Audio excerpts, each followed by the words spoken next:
हमने बचपन में मसला पढ़ लिया था कि इस बुनियाद पे नस्ल रोकना कि खिलाऊंगा कहां से, इस बेस पे नस्ल रोकना हराम है, इजमा इस पर। बस जब हमें पता चल गया, हमने कहा भाई जेब में पैसे हो या ना हो, हम इस बेस पे नस्ल नहीं रोक सकते। लेकिन लोग कंफ्यूज हैं। अभी आपको मैं जहाज का किस्सा सुनाऊं। मैं जा रहा था, एक साहब मेरे साथ आके बैठे, किसी की गीबत नहीं है, किसी को क्या पता क्या बात, और गीबत की बात भी नहीं है, उनके तो एक नजरिया था। वो मेरे पास आए जहाज में ना, इजाजत लेके साथी से कि यार मुफ्ती साहब के साथ बैठने। कहते हैं कि मैं पूरी बात नहीं बताऊंगा ताकि ऐसा ना उनके खानदान वाले समझ जाएं कि ये इन्हीं की बात हो रही है, तो इसलिए मैं थोड़ा सा वाक़े को थोड़ा सा चेंज करूंगा मैं, ताकि बिल्कुल पता ना चले। तो उन्होंने मुझसे कहा कि भाई मेरी 3 बेटियां हैं, अब मैं चाहता हूं बेटा हो। अब मैं क्या चाहता हूं? बेटा हो। तो मैं, वो जो आजकल आ रहा है ना, वो क्या यार, जिसमें जेंडर को सेलेक्ट कर सकते हैं टेस्ट ट्यूब बेबी के जरिए, उसका एक खास नाम है IVF। टेस्ट ट्यूब बेबी के जरिए जब औलाद हमल ठहराया जाता है तो उसमें जेंडर यानी लड़का है या लड़की ये सेलेक्ट करना मुमकिन होता है। तो मुझे कहने लगे अब 3 बेटियां हमारी हो गई हैं, मैं चाहता हूं बेटा हो जाए। तो अब हम लोगों ने तय ये किया है, बड़ी एजुकेटेड फैमिली थी, पढ़े लिखे लोग थे, तो हमने तय ये किया है कि अब हम टेस्ट ट्यूब बेबी के जरिए बच्चा हमल ठहराएं और लड़का हम मुंतखब कर दें। तो लेकिन मुफ्ती साहब मेरे दिल में थोड़ी सी बाल है, पता नहीं ये जायज भी है या नहीं है। तो क्योंकि मुसलमान थे ना, वो गैर मुस्लिम होता तो पूछता, नहीं पूछता। वो उसकी 3 बेटियां होनी नहीं थी जब गैर मुस्लिम होता ना। तो मुझे कहने लगे कि मैं चाहता हूं कि ये, मैंने कहा जायज नहीं है, जेंडर की सिलेक्शन की इजाजत बोलो नहीं। मैंने कहा रैंडमली जो भी हो जाए, लड़का हो या लड़की, ये किस पे छोड़ दो? अल्लाह पे। फिर मैंने, मुझे पढ़े लिखे लग रहे थे, मैंने कहा मैं एक बात आपसे को बताऊं कि खराबी शुरू कहां से हो रही है। मैंने कहा आपके 3 या 4 बेटियां जो हो गई ना, वो बेटे की लालच में हुई हैं, वरना आप एक के बाद भी बेटी ना पैदा होने देते। Am I correct? उन्होंने कहा यस करेक्ट, वरना 2 बच्चे उससे ज्यादा आजकल कोई नहीं चाहता। समझ रहे हो? मैंने कहा खराबी यहां से शुरू हो रही है। आपका यह था कि एक बेटा एक बेटी होगा, हमारी फैमिली कंप्लीट हो जाएगी और हम ब्रेक लगा देंगे। वो कुदरत ने आपके इस जज्बे का जरा भी ख्याल बोलो नहीं किया। कुदरत ने आपको एक बेटी की, आपने चांस लिया कि एक और ट्राई मारते हैं, फिर चांस लिया, एक और हो गई, ओहो हो बेटी। एक तो खुशी नहीं हुई होगी उसके ऊपर, रोने का दिल चाह होगा, यार हमारे पास 2 ही चांस थे, एक बेटा एक बेटी, वो चांस क्या हो गया? मिस हो गया। टेंशन में आए होगे, वो डिप्रेशन अलग। फिर आपने कहा चलो एक चांस और लेते हैं, फिर बेटी हो गई, अब आप मुसीबत में पड़ गए। तो मैंने कहा ये बुनियादी गलती यहां से हो रही है कि मजहब ने ये कहा है कि कितनी बेटे कितनी बेटियां कितनी औलाद, ये आपकी सिलेक्शन नहीं है, ये किस पे छोड़ दो? अल्लाह पे। आपकी नियत ये होती मैं तरबियत नहीं कर पाऊंगा, और एक्चुअली मेरी, हालांकि ठीक ठाक पैसे वाले आदमी थे आजकल, फिर मुझे कहने कि नहीं मुफ्ती साहब मैं आपकी इस बात से एग्री नहीं करता, एक्चुअली देखें होता ये है कि अब वही है ना, अकल क्या इस्तेमाल हो रही है, गैर जरूरी जगह ना अपने आप को फंटर समझना, गैर जरूरी अकल का इस्तेमाल। जहां मदद ने पाबंदी लगा दी है वहां अकल को घुसेड़ना। कह रहे देखें एक्चुअली होता ये है कि अब बच्चों का ऐसा तो नहीं ना कि बरसाती मेंढकों की तरह बच्चे ही पैदा करते रहे। देखें बच्चों की तरबियत, एक्चुअली फोकस किसको करना है हमने? तरबियत। अब आप देखें सोसाइटी में गुर्बत, महंगाई, वसाइल की कमी, इतने बच्चे कौन पालेगा? मैंने कहा यार काइंडली प्लीज काइंडली, वसाइल की कमी नहीं है, जहाज में जा रहे हो यार तुम, सही है ना, गधा गाड़ी पे क्या ख्याल, जहाज में बैठ के जाए। ये बात कोई रेडी वाला टमाटर वाला करे तो समझ में आता है। फिर मैंने उनको रिपोर्टें पेश की बाहर के माहिरीन की कि वसाइल दुनिया में आबादी के रेशो के लिहाज से कम नहीं हो रहे बल्कि बढ़ रहे। पूरा तमीज से उनको एक्सप्लेन किया, पूरी बहस की, समझाया कि वसाइल की कमी जब मसला बनती है, वसाइल की कमी का मसला जब होता है जब इंसान पैदा होता और 2 हाथ और 2 पांव के बगैर पैदा होता। मैंने कहा भाई जितने बच्चे पैदा होते हैं 2 हाथ, आप भी तो किसी के बच्चे हो ना, क्या बाप पे बोझ बने हुए हो? आपने भी तो पढ़ा लिखा कमा रहे हो ना, तो बच्चे में कमाने की ताकत, बेटी का तो इंतजाम उसके ससुराल के जिम्मे, शौहर के जिम्मे है, और मर्द खुद कमाएगा। घंटा मैंने उनको बिठा के समझाया ना, मैंने कहा आप देखो ये जो 2 बच्चों वाली पॉलिसी है उसका नुकसान क्या हो रहा है।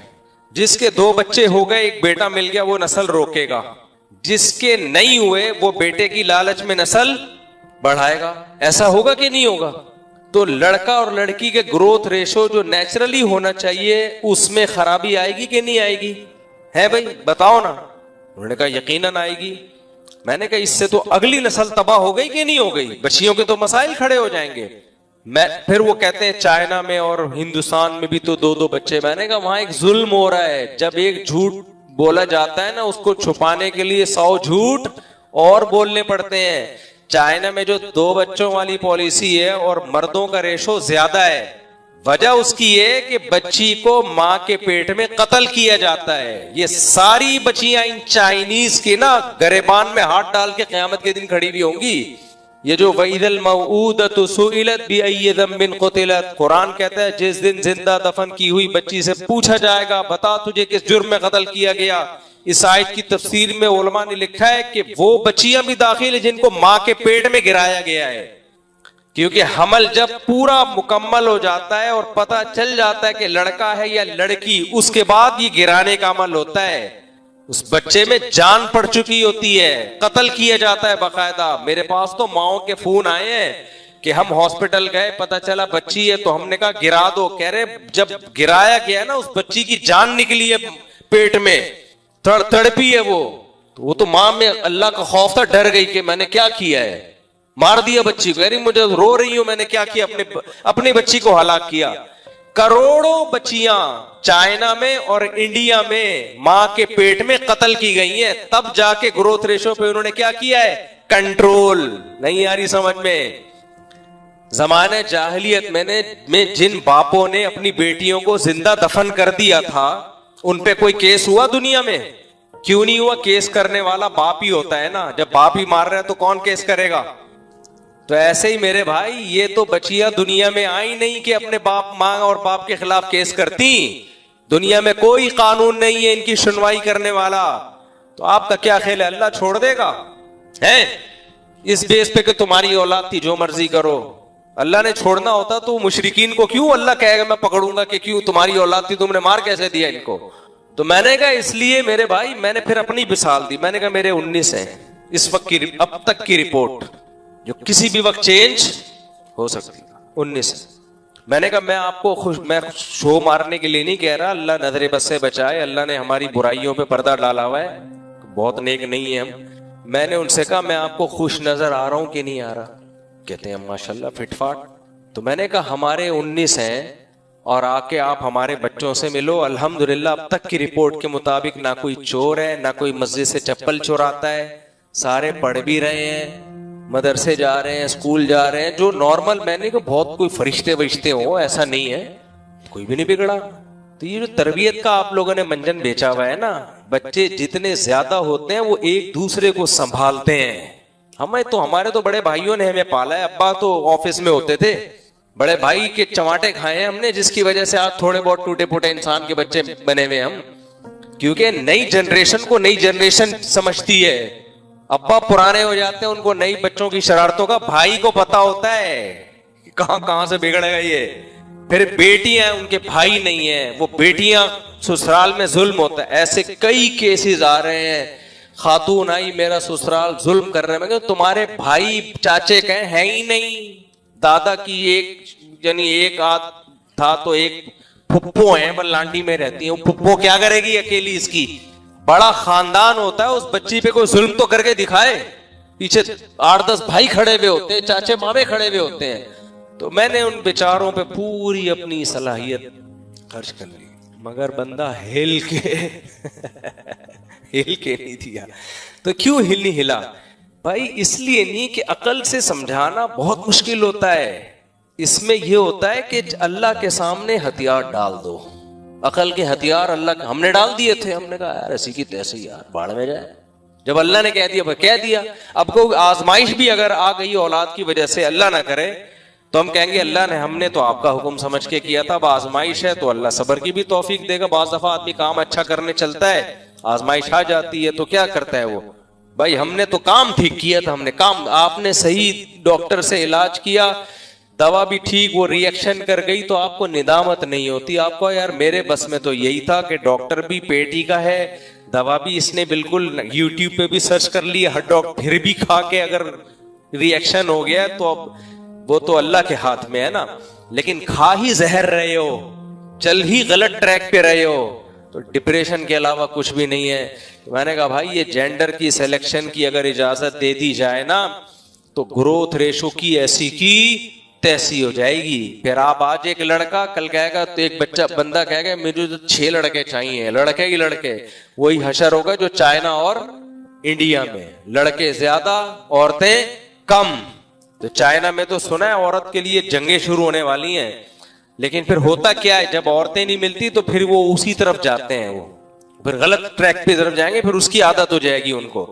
तो अल्लाह ने हमारे लिए इतना आसान रख दिया, अल्लाह ने बोला भाई तेरे तू 1 रुपया भी जेब में नहीं है, नस्ल रोकने की इजाजत नहीं है। नहनु नरज़ुकुकुम व इय्याहुम, हम तुम्हें भी रोजी देंगे और इनको भी।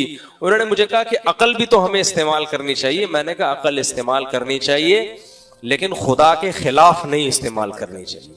अकल यही कहती है कि खुदा की अकल हमारी अकलों से बड़ी है। और मैंने कहा अकल अगर सही इस्तेमाल करोगे ना तो बच्चा पैदा होते ही माँ की छातियों में दूध आना इसकी अलामत है कि अल्लाह इसको पैदा करने में गाफिल नहीं है। एक सिस्टम अल्लाह ने बनाया हुआ है, पैदा होगा तो दूध आएगा, पैदा हुए बगैर नहीं आएगा। अब आप कहोगे यार उसके तो इतने बच्चे हो गए, उसके तो माँ के दूध आता रहा है, मैं तो अभी तक दूध ही नहीं आया, तो मैं बच्चे कैसे पैदा करूं? अबे पैदा करेगा तो आएगा ना। तो बच्चा पैदा होगा तो तुम्हें अल्लाह गुंजाइश देगा माली, ताकि इसके खर्चे उठाओ। नहीं होगा तो ऐसे ही घूमते रहो। जैसे मैंने देखा हमारे क्लास फेलो जो कमा रहे थे कि पैसे ही नहीं है, अब तक पैसे ही नहीं है। लोगों की शादियां भी हो गई, बच्चे भी हो गए, बच्चे बड़े भी हो गए, उनके बच्चों के बच्चे हो गए, खाते पीते चले गए दुनिया से। इनके पास अब तक की रिपोर्ट के मुताबिक पैसे ही नहीं आए। तो अल्लाह ताला का बहुत बड़ा करम है मेरे भाई, अल्लाह ने हमें इस्लाम दे दिया। हमारी कंफ्यूजन 20 चीजों में अल्लाह ताला ने खत्म कर दी। जब अल्लाह रसूल का हुक्म आ गया, भाई अल्लाह को ज्यादा पता है। जैसे डॉक्टर के पास इल्म होता है, हमारे पास कम इल्म है, तो डॉक्टर जो दवा देते अब क्या उसमें रिसर्च करेगा कि ये पैराडोल खाऊं कि नहीं खाऊं? क्या यार अच्छे डॉक्टर ने दे दी, बस चुप करके खा लेता है आदमी। तो हमें अल्लाह से ज्यादा किस पे एतमाद हो सकता है? तो मजहब आपकी बहुत सारी कंफ्यूजन को दूर कर देता है, इसलिए हम सुकून में। गैर मुस्लिम सुकून में नहीं है, वो टेंशन में ठोकरे मार रहा है। तभी तो कुरान ने कहा है कि हैरान सरगर्दान घूमते हैं वादियों में, पता ही नहीं चलता सही क्या है गलत क्या है, सारी जिंदगी इसी में गुजर जाती है उनकी। तो खुलासा बस बयान को मैं समेटता हूं, यही निकला कि अल्लाह ताला को हमारी बॉडी से कोई लेना देना नहीं है। अल्लाह ताला हमारे इल्म और हमारे अमल को देखता है। और वो जो मैंने आयत पढ़ी थी इहदिनस सिरातल मुस्तकीम, उसमें यही है कि कुछ लोगों के पास इल्म है मगर अमल नहीं है, जो यहूद है। अल्लाह ने कहा कि दुआ मांगो अल्लाह इनके रास्ते में भी ना चलाना। और कुछ के पास इल्म ही नहीं है, वो ईसाई हैं, कि इनके रास्ते पे भी मत चलो। तो रास्ता वो हो कि सही इल्म हो और उसके मुताबिक अमल भी। तो मेरे भाई मेरे और आपके पास खुदाई तालीमात के अलावा कोई ऑप्शन है ही नहीं कि खुदा हमें बताए कि सही क्या है और गलत क्या है, पाक क्या है और नापाक क्या। अगर खुदा के सामने हथियार नहीं डाले तो मैं आपको बता दूं, कल इन लोगों ने जैसे इन्होंने मर्दों से शादी को लीगल किया है ना, जब ये सेकुलरिज्म बढ़ेगा, ये बहन से निकाह को भी अल्लाह माफ फरमाए, ये बोलते हुए भी गैरत आती है इंसान को। इस अमल को भी इन्होंने आइंदा 20-30 सालों में लीगल कर देना है, लीगल का। और रशिया में तो हुआ है ये, जब सोवियत यूनियन अपने उरूज पर था। कोई ऑथेंटिक रिपोर्ट नहीं है लेकिन बहुत से लोगों से हमने सुना है। लेकिन अगर कोर्ट में लीगल ना भी किया हो तो लोगों की निजी जिंदगी में होने लगा था ये। तो इसलिए आपके पास अल्लाह के अलावा कोई ऑप्शन देखो हमें इस्लाम ने कितनी बड़ी बड़ी टेंशनों से बचा लिया। मैं एक दिन दोस्तों के साथ बैठा था, मैं कहता था यार हम पर इस्लाम के इतने ज्यादा एहसानात हैं कि अगर इस्लाम हमें गाइड ना करता और हम अल्लाह रसूल के सामने अपनी अकल को ना पेश कर देते कि आप जो कहेंगे वो सही है, हमारी अकल गलती कर सकती है, अगर हम ये तस्लीम ना करते तो हम खुद अकल से जब फैसला कर रहे होते, कितनी कंफ्यूज्ड लाइफ होती हमारी। अभी तो हमें इस्लाम फ्री फोकट में मिल गया ना, इसलिए हमें अंदाजा नहीं है, हमें नहीं पता चलता कि दाढ़ी रखनी है कि नहीं रखनी, पता चलता हमें बहुत मुश्किल होती। हमें नहीं पता चलता कि ज़िना अच्छी चीज है बुरी चीज है, क्या ख्याल है? जो शादी कर रहे होते वो पछता रहे होते, क्या व्हाट ये क्या हो गया है भाई। हमें नहीं पता चलता अब्बा अम्मा के पांव दबाने हैं कि नहीं दबाने। भाई हो सकता है मैंने ऐसे सेकुलर लोग इसी सोसाइटी में देखे, बाप ने डांटा तो बाप को खींच के चमाट लगा दिया, बाप ने डांटा तो बेटे ने क्या कर दिया। मेरे वालिद साहब ने वाकया सुनाया, ऑफिसर का बेटा था, बाप ने बेटे को डांटा, बेटे ने खींच के बाप को चमाट लगा दिया।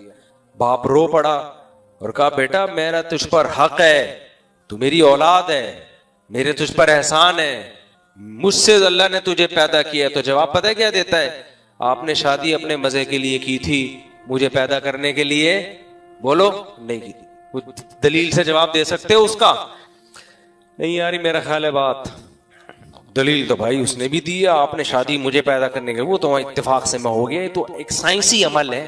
फौरन कोई बायोलॉजी की किताब निकाल के ले आया, देखो इस किताब के सफ़े पर लिखा हुआ है कि इंसान में जब बालिग होता है तो उसमें औरत की तरफ रग़बत पैदा होती है, साइंसदान ये कहते हैं। तो आप भी जब बालिग हुए तो आप में भी अट्रैक्शन हुई थी, तो आपने हमारी अम्मा से शादी कर ली थी, उसके नतीजे में फिर साइंस ये कहती है जब ये अमल होगा तो बच्चा तो खुद ब खुद मार्केट में आएगा। तो आप थोड़ी लाए और मैं खुद ब खुद पैदा हो गया। और जब पैदा होता है तो नेचुरली कुदरत ने मोहब्बत शोहब्बत रखी हुई है, इंसान पाल लेता है, तो इसी सिलसिले में मैं भी पल गया। अब जितने राइट आपके हैं उतने राइट किसके हैं? मेरे हैं। दूसरी बात वो ये भी कह सकता है ना करते पैदा, मैंने थोड़ी कहा था मुझे पैदा करो। मैं बच्चों को बदतमीज नहीं बना रहा, मैं बता रहा, ऐसा ना अपने अब्बा को यही दलाइल देना शुरू कर दो। अब्बा आज हमें पता चला कि आपका तो कोई एहसान नहीं था, हम तो नेचुरली इत्तेफाक से पैदा हो गए हैं, और जब हो ही जाता है तो पल भी जाता है, ये तो एक नेचुरल अमल है। तो जब कोई आगे से बहस करना शुरू कर दे औलाद में आपके सामने और ये दलाइल देना शुरू करे और आखिर में आके आपकी आंखों में आंखें डाल के बात करे कि जितने राइट्स आपके उतने ही मेरे हैं, आप मुझसे नजर नीची करके तमीज से बात करोगे तो तमीज से रहूंगा, जैसे मैं जमशेद के साथ रहता हूं। थोड़ी सी आंखें दिखाई तो मैं आंखें निकाल दूंगा। दलाइल से मेरे भाई आप उसका मुकाबला बोलो, बोलते क्यों नहीं कर सकते। हर बात का उसके पास जवाब है, हर बात का जवाब है। बदतमीज औलादें इसी तरह तो हर बात का, इस तरह अल्लाह माफ फरमाए जो खवातीन बदतमीज होती हैं, जो होती नहीं आमतौर पे लेकिन जो होती हैं उनकी बात कर रहा हूं, वो शौहरों को यही जवाब देती हैं, जमशेद तुम कौन होते हो मुझे ये कहने वाले? जमशेद तुमने जो मुझे कहा कि ये करो, तुम कौन होते हो? ये आजकल सेकुलर लिबरल आंटियां अपने मियाओं को इस स्टाइल में जवाब देती है ना कि नहीं देती हो। Faraz shut up.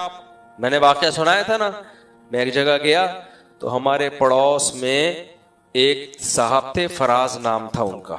मेरे घर वालों ने बताया कि इनकी बेगम बड़ी बदतमीज है, और जब इनकी शादी हुई थी तो ये बड़े मॉडर्न थे। इन्होंने अपनी बेगम को ये बात समझाई कि मैं मौलवी नहीं हूं, दकियानूस आदमी नहीं हूं। पूरी बात तो मुझे याद नहीं, उनके अल्फाज को मैं उनके मफहूम को मैं अपने अल्फाज में बयान कर रहा हूं। इसी तरह ही सिखाया जाता है। मैं ये नहीं हूं कि बेगम जो है अदब तमीज के साथ हमारी परंपरा, ना ना ना, देखो we are just a friend, like a friend, और तुम मेरा नाम लिया करो। बहुत से खानदानों में शोहरों का नाम लिया जाता है ना, मुन्ने के अब्बा कहा जाता है, या ये आए थे। तो एक तो मेरा नाम फराज है, फराज फराज इधर आओ, सही ना, ये स्टाइल में बात। हम दोनों जस्ट क्या हैं? फ्रेंड है। भाई मजहब कहता है कि फ्रेंड है, लेकिन थोड़ा सा शोहर का एहतराम क्या है, ज्यादा है। थोड़ा सा थोड़ी सी तमीज पैदा कर लो। ये तुम्हारे हस्बैंड है, सरबरा भी है तुम्हारा, एक उर्दू में इसको आजकल मजाजी खुदा भी कहा जाता है। अब इस पे कुछ उलमा को इश्काल है, ये नहीं कहना चाहिए। बहरहाल मैं उस बहस में नहीं जाता। हदीस में आता है किसी को सजदे का हुक्म होता तो औरत को हुक्म होता किसको सजदा करे? शौहर को। इतना बड़ा मकाम, आली मकाम। भाई को बहुत हंसी आ रही, कह रहे काश ऐसा होता, तो इसलिए उनको हंसी आ रही है। तो अब मजहब ने तो औरत को यह सिखा दिया कि भाई सरबरा है, इज्जत माब है। लेकिन जो सेकुलर लोग हैं वो मेरी घर वालों ने बताया कि इनकी जब शादी हुई थी तो शौहर ने पहली रात को इसको बोल दिया कि नाम लेके बात करोगी और बिल्कुल हम दोनों जस्ट एक फ्रेंड की तरह रहेंगे। तो मेरे घर वाले मुझे बता रहे थे कि कितना बड़ा दिल है शौहर का ना, इतना। तो मुझे आवाज आई शट अप फराज, पड़ोसियों से। मैंने कहा जस्ट अ फ्रेंड, ठीक है ना, फ्रेंडशिप इसी को कहते हैं। फराज साहब चुप। फराज में ये दम नहीं है कि वो बेगम को बोलते शट अप, ना ना ना ना। अगर फराज ने ये कह दिया, फराज मार्केट से शॉट। और आजकल तो हमारी अदालतों ने फ्रेंड से भी ज्यादा ऊंचा मकाम दे दिया है औरत को। तो अदालत ने कहा है ना, शौहर ने अगर डांटा, यूं भी कर दिया ना, और बीवी को थोड़ी सी डिप्रेशन हुई तो कोर्ट में जाके निकाह खत्म करा सकती है। मेरे शौहर ने क्या किया है? डांटा है। मार्केट में ये चल रहा है, पता नहीं होगा क्या आगा, तुम सबका क्या होगा कालिया। आगे जो नई नस्ल है, हम लोग तो पुराने होते जा रहे हैं, पुराने तर्ज के हमने निकाह किए हुए। तो उस दौर में तो ये बता दिया जाता था मियाँ सरपरस और ये सब, वो अभी तक पुरानी परंपरा चल रही है। जो नई नस्ल आने वाली है, तुम्हारी खैर नहीं है बेटा, तुम्हारी खैर। और फिर भी तुम्हें शौक है मॉडर्न लड़कियों से शादी करने का, कर लो मॉडर्न से शादी। 4 दिन में तुम्हारा सर गंजा करके ना, तुम्हारे बाल तुम्हारे हाथ में पकड़ा देगी। सही है। खैर, तो मर्द हो या औरत हो भाई, मजहबी लोगों से निकाह किया करो, दीनदार जो दीन कुछ जो सही मानों में चलते हैं। खैर, तो मैं कह रहा था मेरे भाई, हमें अल्लाह ने कितना बड़ा हम पर एहसान कर दिया ना।